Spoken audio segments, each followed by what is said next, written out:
Very good afternoon, dear students. I, Dipanshu Jain, welcome you all back in today's lecture of Social Studies. And we are discussing the chapter Land, Water, Soil, Natural Vegetation, etc.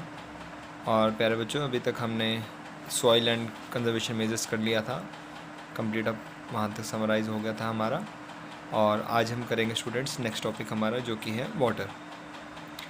Water के बारे में आप सब जानते हैं बच्चों कि कितना इम्पोर्टेंट नेचुरल रिसोर्स है हमारे लिए, और हमारे डेली लाइफ के कितनी एक्टिविटीज़ वाटर के ऊपर डिपेंडेंट है। Without water we can't imagine anything, even our clothes, food, shelter, all required water. हर किसी चीज़ में वाटर कहीं ना कहीं बच्चों यूज़ हो ही रहा है। तो आपको इस बारे में और थोड़ा गहराई में हम उतरने की कोशिश करेंगे कि पानी से हम कितने जो डेटा है हमारे, कितना वाटर अवेलेबल है, उनमें से ड्रिंकिंग वाटर कितना अवेलेबल है, इस टाइप की बातें आज हम ये सब स्टडी करेंगे और प्रॉब्लम्स ऑफ वाटर अवेलेबिलिटी के बारे में भी डिस्कस करेंगे। Now water is a vital renewable natural resource. Vital renewable natural resource क्यों कहा गया इसको? Renewable means which can be used again and again and which has abundant quantity in available in nature. और ये एक बार use होने के बाद दोबारा भी यूज़ कर सकते हैं, और ये नहीं है कि पानी अभी ख़त्म हो जाएगा। जब तक रेंस हैं, माउंटेन्स हैं, पानी मिल रहा है, अंडरग्राउंड सोर्सेज से भी हमें मिल रहा है। Now 3/4 of the earth surface is covered with water. Approx 3/4 of earth surface, यानी 3/4 भाग, अगर approx 75% of earth is covered by water, earth surface के ऊपर वाटर है। And it is therefore appropriately called that life begin almost 3.5 billion years back, and it was in the primitive oceans that life began almost 3.5 billion years back, and we are therefore called as the water planet. Even today the oceans cover 2/3 of the earth's surface. जो oceans हैं वो ही cover करते हैं approx 2/3 of the earth surface and support a rich variety of plant and animal life. The ocean water is also however saline. Saline होता है यानी कि खारा होता है, पीने लायक नहीं होता है, and not fit for human consumption. ये हमें अच्छे से पता है कि हम समुद्रों का और महासमुद्रों का पानी नहीं पी सकते हैं, ये हमारे लिए अच्छा नहीं है। सलाइन वाटर है, काफ़ी सॉल्टी है, इसमें कैल्शियम और अनदर मिनरल्स बहुत ज़्यादा होते हैं। And fresh water accounts for only about 2.7%, यानी इतने सारे पानी में से सिर्फ कितना अवेलेबल है फ्रेश वाटर? 2.7%। बाकी सारा पानी जो है सलाइन है, not fit for human consumption है। And nearly 70% of this occurs as ice sheets, यानी 2.7% में से 70% जो है वो किस फॉर्म में है? ग्लेशियर्स की फॉर्म में है, आइस शीट्स की फॉर्म में है, in the location of Antarctica, Greenland and mountain regions. बर्फ़ की फॉर्म में है जहाँ पर हम नहीं पहुंच सकते, बिकॉज दे आर इनएसेसिबल, वहाँ तक जाना पॉसिबल नहीं है, और वैसे भी वो बिल्डअप होके पहुंच जाता है समुद्र में ही। एक ऐसे ही बिल्डअप से मुझे याद आया कि ये यहाँ तक एक्सेसिबल नहीं है। तो अभी दोस्तों लास्ट ईयर दुबई और ब्रिटेन ने क्या किया है, ग्लेशियर्स को अंटार्कटिका से खींच के ला रहे हैं अपने देशों तक। एक बहुत बड़ा उन्होंने शिप लिया है, और जिससे वो एक biggest mass of glacier they are pulling to their countries, so that fresh water demand of their countries, as they lack in the fresh water, that should be covered up by these glaciers. तो ऐसा हो रहा है कि हम glaciers को भी खींच के लाना पड़ रहा है हमें, ताकि जो हम अपने फ्रेश वाटर की डिमांड है पूरी कर सकें। और ऐसा क्यों? क्योंकि पूरी धरती पे सिर्फ 2.7% वाटर जो है वो किसके लिए अवेलेबल है? पीने के लिए अवेलेबल है, पीने लायक है, गुड फॉर ह्यूमन है। और 2.7 में से भी 70% कौन ले जाता है? किस फॉर्म में है? ग्लेशियर्स की फॉर्म में है। तो अप्रॉक्स कितना बच गया? सिर्फ 1% of total water present on earth surface is fit for drinking. That is very important point. How much percentage of water is available fit for drinking? That is only 1% of fresh water is available for use, and it is fit for human resource, human being. And it is found as, और जो 1% है वो किस form में मिलता है हमें? It is found as ground water, surface water in rivers and lakes, and as water vapor present in the atmosphere. Water vapour भी को एक टेक्निक, कई ऐसी टेक्निक्स हैं जो से वाटर वेपर्स को ट्रैक करके, ट्रेस करके हम उसको वाटर में कन्वर्ट कर सकते हैं। ऐसी टेक्निक्स पे भी काम हो रहा है। Therefore, the things come out that fresh water is the most precious substance on the earth because it is very limited in quantity and it is very very important for human beings. Without food we can survive for 2-3 days, but without water we can't survive, as you already know. बिना पानी के हम जिंदा नहीं रह सकते. पानी हमारे लिए बहुत ज़रूरी है. फास्टिंग कर लेते हैं बच्चों, कई लोग सन्यासी, साधु सन्यासी होते हैं, फास्टिंग करते हैं, बट वो लिक्विड अमाउंट में पानी या कुछ ना कुछ लेते हैं. And water can neither be added nor subtracted from the earth, its total volume remains constant. ये भी एक फैक्ट है कि water remains constant. It can neither be added nor be subtracted from the earth's surface. Its total volume remains constant. That is, already you have studied in in your earlier classes in the term water cycle. कि water cycle जो होता है उसमें एक process होता है कि पानी इवेपोरेट होगा, फिर बादल बनेंगे, फिर वो फिर से बारिश के फॉर्म में आएगा, फिर से वो इवेपोरेशन चलेगा. तो एक प्रोसेस है that is termed as water cycle. And its total volume remains constant. Its abundant only seems to vary because it is in constant motion. Its abundance only seems to vary. इसकी abundance किस लिए very होती है कि कम हो रहा है या ज़्यादा हो रहा है? क्योंकि ये कांस्टेंट मोशन में है, through the oceans, through the air, land and back again, through the process of evaporation, precipitation and run off. And this you already know is refer to as the water cycle. तो पानी का process बच्चों चलता रहेगा, कम ज़्यादा नहीं होगा, constant रहेगा, और प्रेसिपिटेशन के थ्रू, इवेपोरेशन के थ्रू वाटर साइकिल कंप्लीट होता रहेगा और ये आगे प्रोसेस बनता रहेगा. पानी कांस्टेंट रहेगा. Total volume can neither be subtracted और added in term of water quantity. And humans use huge amounts of water not only for drinking and washing but for also in the production of crops, that is water for agriculture, industries, generating electricity through reservoir of dams or other usages. All these are the types of production. We are producing crops, we are producing another human items like heavy machinery, like clothes. All this required huge, every industry requires huge amount of water for their working. And in generating electricity we use the dams which store water in the very high quantity, and reservoirs are there for the storage of water. Increasing population, rising demands for food and cash crops, and also increasing urbanization and rising standards of living are the major factors that led to the shortages in supply of fresh water, either due to drying up of water sources or water pollution. The main point is that our population is growing very fast day by day, but the water sources are still limited, that can't be used very effectively for the whole population of the world. So there are many areas which lacks in pure water, which lack in water good for drinking. And these are countries like African countries जहाँ पर गर्मी बहुत ज़्यादा होती है, desert areas हैं, वहाँ पर पानी की अवेलेबिलिटी नहीं है. तभी मैंने आपको एग्जांपल दिया था कि दुबई जैसी जो रिच कंट्रीज़ हैं वो जो कैपेबल हैं पानी को खींच के लाने में अपने पास तक, वो ऐसा कर रही हैं कि पानी की अवेलेबिलिटी पूरी हो जाए. और बट जहाँ पर ऐसा नहीं है, like in African countries desert वहाँ पर भी हैं और वहाँ पर पॉसिबल नहीं है, कंट्रीज़ इतनी रिच नहीं है, तो वहाँ पर लोग पानी से मोहते भी हो रही हैं, लोग पानी से मर भी रहे हैं पानी की कमी से. तो ऐसा भी, ये भी सच्चाई है बच्चों. एक मैंने इसीलिए आपको एक आर्टिकल भी दिया था स्टार्टिंग में स्टडी करने के लिए कि कितने घरों तक पाइपलाइन के थ्रू फ्रेश वाटर पहुंच जाता है. जैसे हमें जब भी फ्रेश वाटर चाहिए होता है, हमारे घरों में पाइपलाइंस हैं, मोटर्स हैं, हमें जब भी सुबह का टाइम फिक्स है, शाम का टाइम या कभी भी हम कह देते हैं तो पानी ईजिली अवेलेबल हो जाता है, हम स्टोर भी कर लेते हैं. But still in our India 65% of houses में फ्रेश वाटर पाइपलाइंस के थ्रू नहीं पहुंच पाता है. वो नल से लेके आते हैं, दूर से लेके आते हैं, बीएमसी की पाइपलाइन से या म्यूनिसिपल कमेटी के पाइप टैंकर्स आते हैं, वो वहाँ पर सप्लाई करते हैं, तो उन तक पानी पीने का पहुँच पाता है. तभी मैंने आपको एक आर्टिकल दिया था ये स्टडी करने के लिए वाटर के ऊपर. तो इसका रीज़न क्या है? अर्बनाइजेशन बढ़ रही है, जगह जगह कंक्रीट होता जा रहा है, फ्रेश वाटर के सोर्सेज ख़त्म होते जा रहे हैं, ग्राउंड वाटर ड्रॉप होता जा रहा है. बहुत सारे दोस्तों बच्चों ऐसे कारण हैं जिससे हमें फ्रेश वाटर में दिक्कत आ रही है, फ्रेश वाटर अवेलेबल नहीं हो पा रहा है. तो इन्हीं सब दिक्कतों को दूर करने के लिए जो रिच कंट्रीज़ हैं वो अपनी ज़रूरतें न्यू टेक्निक से न्यू इन्वेंशंस करके कुछ ऐसी टेक्निक्स भी आई हैं, जैसे country like Israel have developed the technique to fresh the sea water, to clean the sea water so that it is available for fit for drinking. Island like Malaysia and Maldives have also developed a technique to purify the sea water and make it fit for drinking.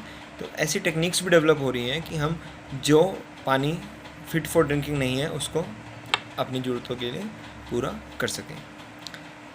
And now problems of water availability.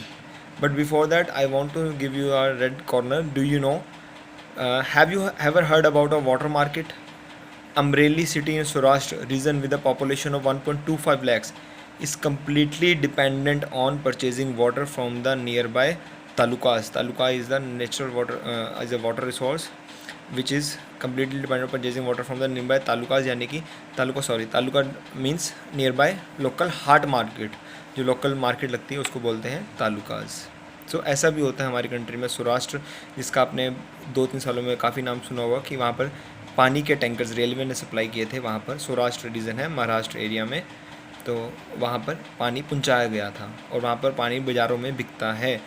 वहीं पर सारा पानी बिकता है और पानी वहाँ पर अवेलेबल कहीं पर भी नहीं है, बाज़ारों में ही आता है बिकने के लिए. तो ये भी देखिए बच्चों, हमारे देश में भी एक एग्जाम्पल है. और चेन्नई में भी लास्ट ईयर आपको पता है कि पानी रेलवे के कंटेनर से पहुँचाया गया था. वहाँ पर कुएँ तालाब सब सूख गए थे, पानी पीने का नहीं बचा था. हाँ, देयर इज़ और ये ऐसा तो हो गया पॉसिबल कि चलो हमारे कंट्रीज़ के पास रिसोर्सेज थे, उन्होंने अपने सिटीजन्स को जो मेन बेसिक नीड है वो अवेलेबल कराई और ईज़िली पानी पहुंच गया उन तक. बट दिक्कत तो फिर भी है ना बच्चों, कि पॉपुलेशन बढ़ती जा रही है और पानी पीने का ख़त्म होता जा रहा है. Now there is a scarcity of water in many regions of the world. Most of Africa, as I already told you, West Asia, South Asia, parts of western USA, northwest Mexico, parts of South America, and entire Australia are facing shortages in fresh water supply. Countries located in climatic zones, mostly susceptible to droughts, face great problems of water scarcity. जो countries located हैं climatic zones में और जहाँ पर सूखे की समस्या हमेशा रहती हैं, they always face problem of water scarcity. Thus water shortage may be a consequence of variation in seasonal और annual precipitation. यानी सीजनल प्रॉब्लम भी हो सकती है कि जब बारिश का सीज़न था तब तो पानी नहीं ख़त्म होगा, बट जैसे ही गर्मी का सीज़न आएगा वहाँ पर तो पानी की दिक्कत होनी शुरू हो जाएगी, जैसा हमारी कंट्री में भी कई जगह पर होता है. And in scarcity is caused by over exploitation and contamination of water source. Over exploitation and contamination are also the main source of water pollution. They are also the main source of water pollution. Next is the water pollution, कि contaminate हो रहा है water. Over exploitation, हम पानी का ज़्यादा से ज़्यादा यूज़ कर रहे हैं, पानी को रिन्यूएबल सोर्स की तरह नहीं यूज़ कर रहे हैं. जो पानी हम इंडस्ट्रीज हमारी बाहर फेंकती हैं यूज़ करके, वो वेस्ट वाटर होता है, वो उसको गवर्नमेंट नॉर्म्स हैं कि उन्होंने उसको पोल्यूटेड नहीं करना है, क्लीन करके बाहर एक नॉर्म सेट करती है गवर्नमेंट कि आप ऐसा पानी अगर यूज़ कर रहे हैं इंडस्ट्री में, आपकी यूजेज है, तो आप उसको एज इट इज़ वापस नहीं करेंगे विड्रॉ, उसको आपको क्लीन करना पड़ेगा. बट मोस्टली इंडस्ट्रीज इसको फॉलो नहीं कर पाती हैं और ऐसा कैसा पानी आपने सुना होगा कि गंगा जी में, यमुना जी में गंदे नालों के थ्रू पानी बहाया जाता है और वो पानी हमारी इंडस्ट्रीज़, हमारे ह्यूमन जो बींग्स यूज़ करते हैं वही वेस्ट वाटर होता है, जो हमारे यूज़ होके चला जाता है नदियों में, नदी नालों में. आपने दिल्ली में एग्जांपल भी देखा होगा यमुना जी का, कि Yamuna is getting highly polluted due to industrial effluents and garbage. But आज के दिनों में जब इंडस्ट्रीज बंद थी तो एकदम से नया रूप सामने आया, गंगा जी का पानी और यमुना जी का पानी बहुत ही क्लीन हो गया ना. Conservation of water resources, conserve कैसे करें हम अपने वाटर रिसोर्सेज को. Access to clean and educate water resource is a major problem facing the world today. और ये प्रिडिक्शन भी है बच्चों कि अगर अगला वर्ल्ड वार होगा तो वो हो सकता है कि पानी की वजह से हो. कोई किसी भी देश पे कब्जा करने के लिए या किसी पे उसके लिए नहीं होगा. May be the third world war might be fought due to the scarcity of water. पानी की इतनी कमी हो जाएगी कि देश आपस में लड़ भी सकते हैं. अब आप समझ सकते हैं कि पानी हमारे लिए कितना इम्पोर्टेंट है. Also the steps have to be taken to conserve this dwindling resource. एक अमूल्य कीमत है इस रिसोर्स की. स्टेप्स हमेशा उठाए जाते हैं ताकि हम इस dwindling जो अमूल्य रिसोर्स है हमारे लिए, हम उसको कंजर्व कर सकें. Even though water is a renewable source, it's over use and pollution make it unfit for use. पानी रिन्यूएबल सोर्स होते हुए भी अगर इसका हम ओवर यूज़ कर लें और पोल्यूशन की वजह से it is unfit for use. वैसे तो हम कहते हैं कि पानी को एक बार यूज़ कर लिया, नहाया, तो वो शायद किसी और काम में यूज़ हो जाए, बट अगर वो पॉल्यूटेड हो गया है, ओवर यूज़ हो चुका है, फिर हम उसको यूज़ दोबारा नहीं कर सकते. That is unfit for use. Discharge of untreated और पार्शली ट्रीटेड सीवेज. वैसे तो बच्चों हर सिटी में, हमारे यहाँ सिटी में भी STP प्लांट्स होते हैं. STP यानी कि सीवेज ट्रीटमेंट प्लांट्स. और जितने भी मॉल्स हैं, आप प्रैक्टिकली देख भी सकते हैं, जितने मॉल्स होंगे उनको कंपलसरी होता है STP इंस्टॉल करना. जितने भी एजुकेशन इंस्टीट्यूट्स हैं बड़े बड़े, लाइक गुरुकुल कॉलेजेस हैं, उनको भी कंपलसरी होता है, जहाँ पे रेजिडेंशियल कॉम्प्लेक्सेस हैं, कि वो STPs इंस्टॉल करें. That is sewage treatment plants. Sewage treatment plant की जो पानी वो यूज़ कर रहे हैं उसको वो फिट करके, फिट फॉर यूज़ करके बाहर फेंकें. STP वाटर बोलते हैं उसको. वो फिर पेड़ पौधों को पानी देने के लिए, गार्डनिंग के लिए यूज़ हम कर सकते हैं. But some companies do not follow this law and they just throw the water as it is was, and which includes effluents, chemical effluents, many garbage waste, etc., which pollute the water very badly. So discharge of untreated or partially treated sewage, agriculture chemicals and industrial effluents in water bodies are major contaminants. They pollute water with nitrates, metal and pesticides. अब नुकसान क्या होगा बच्चों कि जब ये पानी में ये हमारे एक्स्ट्रा मिनरल्स आ जाएंगे जो हमें नहीं चाहिए, like metals, pesticides, chemicals, nitrates. Nitrate तो बहुत ही डेंजर है हमारे पानी के लिए. नाइट्रेट हमारी बॉडी के लिए भी सूटेबल नहीं है, और किसी और चीज़ में अगर हम यूज़ करते हैं, इरिगेशन में, तो वहाँ पर भी वो सूटेबल ज़्यादा नहीं होता है. तो ये चीज़ें आने से हमारा वाटर अवेलेबल नहीं रहा हमारे यूज़ के लिए. So you can say that while contaminating, while using the STP, we have to ensure that we didn't throw any waste bodies in the water. And most of these chemicals are non-biodegradable. Non-biodegradable means the biodegradable things are that which get destroyed automatically in the by the nature or in the soil, water, etc. जो nature के through destroy हो जाती हैं अपने आप, और वो help करती हैं मिनरल्स बनाने में. बट नॉन बायोडिग्रेडेबल होती हैं जो अगर एक बार मिट्टी या पानी में चले जाएँ तो वहाँ पर एज इट इज़ पड़ी रहती है, उनका नुकसान ही करेंगी, वहाँ पर वो फ़ायदा कोई नहीं करेंगी. जैसे जैविक खाद होती है बच्चों, डेट इज़ जो कचरा होता है हमारा, लाइक सब्जी के छिलके, फलों के छिलके, गोबर, ये सब से हम जैविक खाद बनाते हैं. आपने सुना भी होगा जैविक खाद जिसको बोलते हैं हम, ऑर्गेनिक फार्मिंग में यूज़ होती है. वो बायोडिग्रेडेबल होती है, उसको हम एज इट इज़ यूज़ छोड़ देते हैं कुछ दिनों के लिए, जो उसका प्रोसीजर है, फिर वो अपने आप डिस्ट्रॉय हो जाते हैं, मिनरल्स बन जाते हैं, ऑर्गेनिजम्स, माइक्रो ऑर्गेनिजम्स बन जाते हैं, या माइक्रो ख़त्म कर देते हैं, केंचुआ खाद जिसको हम बोलते हैं. तो वहाँ पर वो बायोडिग्रेडेबल है. बट ये जो ऐसे केमिकल्स हैं वो नॉन बायोडिग्रेडेबल हैं. ये पानी को या ज़मीन को हमारी फ़ायदा नहीं करेंगे, वहाँ पर पड़े रह के उनको नुकसान पहुँचाएंगे. And reach human bodies through water, और उस वाटर जब हम अगर वो पी लें तो वो नॉन बायोडिग्रेडेबल सब्सटेंसेस हमारी बॉडी में एंटर कर जाते हैं. And water pollution can be controlled by treating this effluents suitably before releasing them in water bodies. ऐसा क्यों होता है कि जो इंडस्ट्री यूज़ कर रही है वो डायरेक्टली नदियों में, नालों में छोड़ देते हैं, नदियों में, नहरों में, तालाबों में उस पानी को डिस्ट्रॉय कर रहे हैं अगर, और वो बिना ट्रीटमेंट के उसको डिस्ट्रॉय कर रहे हैं उन जगह पे. तो वो पानी जब हम यूज़ करेंगे कहीं ना कहीं, तो हमारे लिए क्या हो जाएगा, हार्मफुल हो जाएगा, हमारी बॉडीज़ को या हमारी ज़मीन को बहुत ही ज़्यादा नुकसान पहुँचाएगा. So we have to treat this water before releasing them in water bodies very effectively by using STPs or some other process. Forest and other vegetation covers slow the surface runoff and replenish underground water. Water harvesting is another method to save surface runoff. जो पानी surface से run of हो जाता है, बह जाता है, waste बह जाता है, यानी मिट्टी ने नहीं पकड़ा वो पानी वेस्ट चला गया, बारिश का पानी आया, ज़मीन के अंदर नहीं जा पाया, वेस्ट हो गया. The canals used for irrigating field should be properly lined to minimize losses by water seepage. That is another point. जो कैनल्स, जो नहरें हम यूज़ करते हैं, उनको इरिगेटिंग फील्ड के लिए शुड बी प्रॉपरली लाइंड. अब लाइनिंग का मीनिंग क्या है कि उनके जो किनारे हैं वो पक्के होने चाहिए, ताकि वो पानी का जो रिसाव है वो जगह जगह से ना हो. इतनी बड़ी नहर होती है दोस्तों, कई किलोमीटर लंबी नहर है सपोज़, अगर उसके किनारे पक्के नहीं होंगे तो वो साइड में सीपेज हो जाएगी, लीकेज हो जाएगी वाटर की, थोड़ी थोड़ी करके भी वो बहुत ज़्यादा इफेक्टिव हो जाती है लीकेज। एंड इवेपोरेशन से भी हो सकता है। In dry regions with high rates of evaporation drip और trickle irrigation is very useful. Drip और ट्रिकल इरिगेशन होती है जो कि एक फुहारों के थ्रू दी जाती है, जहाँ पर इवेपोरेशन रेट बहुत हाई है, वहाँ पर हम पानी ऐसे नहीं छोड़ते, ड्रिपेज के थ्रू या ट्रिकल इरिगेशन के थ्रू बोलते हैं, ड्रिप्स के थ्रू या फुहार, sprinklers etcetera, because they conserve water. This is also a conservation source of water, and the valuable water resource can therefore be conserved by adopting this means of irrigation. ये irrigation के कुछ एक methods हैं जिनके through आप पानी का बचाव कर सकते हैं।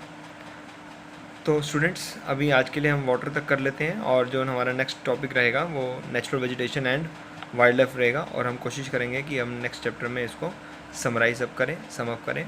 तब तक के लिए बच्चों आप अपना मेहनत से पढ़ते रहिए। हो सकता है अब हम जल्दी मिलने वाले हैं, टाइम आ गया है। आप भी, स्कूल्स भी शायद ओपन हो जाएं जुलाई या मिड जुलाई के बाद से, अगर सब कुछ सही रहा, एंड होपफुली सब कुछ सही भी होगा। हम जल्दी इस सब से बाहर आ जाएंगे और फिर से अपनी ज़िंदगी में वापस आएंगे। Team VMC is always with you. If you have any doubts you can call us, text us any time whenever you feel comfortable. So till then students, hopefully all good. So thank you very much. Good afternoon.